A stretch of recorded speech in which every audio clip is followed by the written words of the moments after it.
The Galactic Combat Federation had made their decision 3 cycles ago. No more humans in the arena. Too dangerous, they said. Too unpredictable.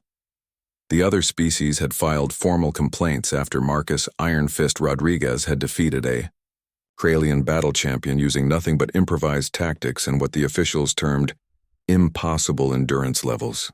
But here they were again, the crowds of 100 different worlds packed into the massive Nexus arena on Kepler Station, chanting the same 3 syllables that had become legend across the galaxy. Who mans? Who mans? Ambassador Kethtar of Vi. The Dominion Council shifted uncomfortably in his private viewing box, his 6 eyes darting between the arena floor and the security feeds showing similar scenes across every level of the stadium.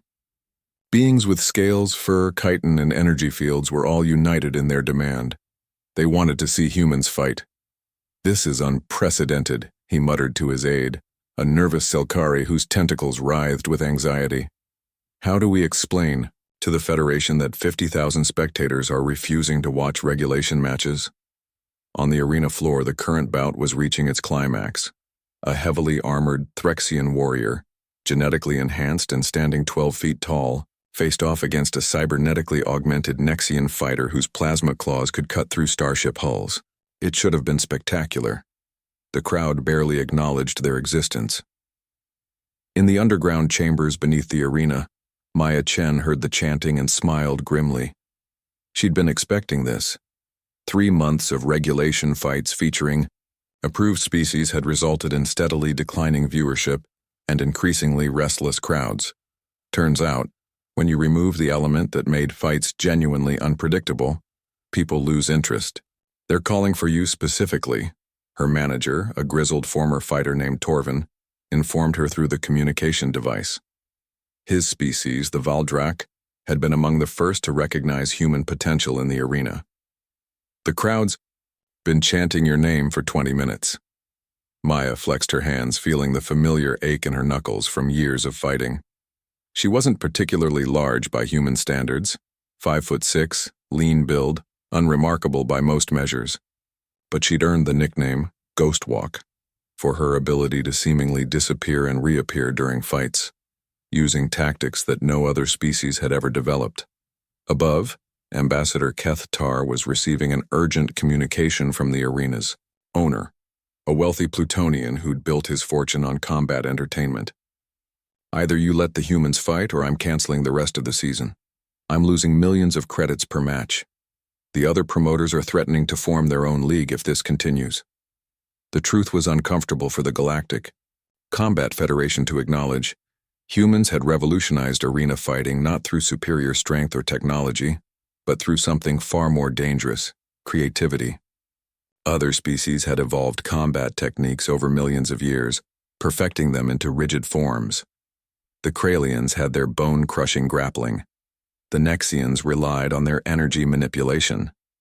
The Valdrak used their natural armor and charging attacks.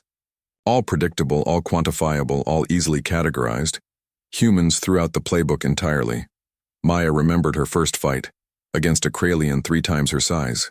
Instead of engaging in traditional grappling, she'd used the arena's environmental features, dust, lighting, even the crowd noise to confuse and disorient her opponent.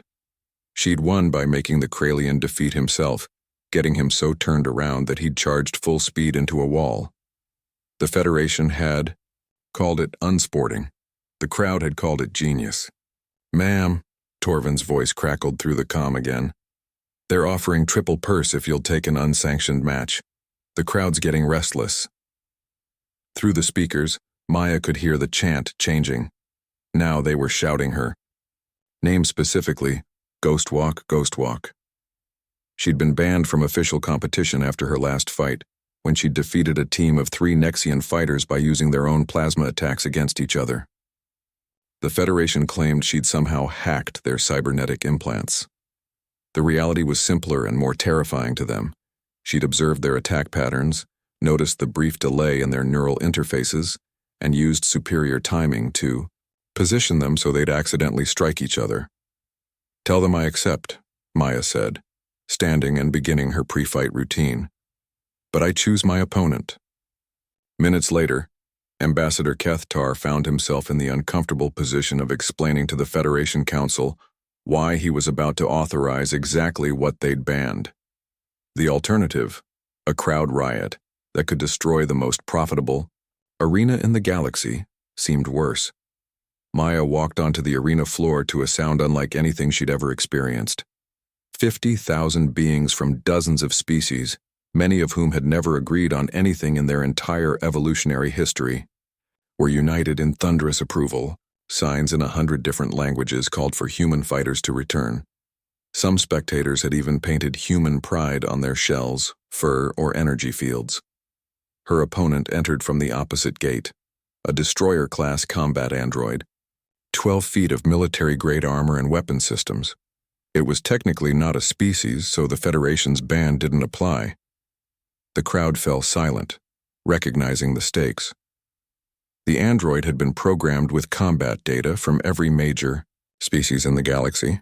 It could predict and counter traditional fighting styles with perfect accuracy. Against any regulation fighter, it would be unbeatable. But humans, Maya thought as she studied the machine's movement patterns, had never been particularly interested in playing by regulation rules. The bell rang. The android moved with mechanical precision, exactly as its programming dictated. Maya moved like water, like shadow, like something that shouldn't exist according to galactic combat theory. She wasn't faster or stronger than the machine, but she was something it couldn't compute, impossible to predict. 20 minutes later, the destroyer-class android lay deactivated on the arena floor, defeated by tactics that would require 3 separate committees to properly analyze and categorize. The crowd's roar could be heard 3 decks away.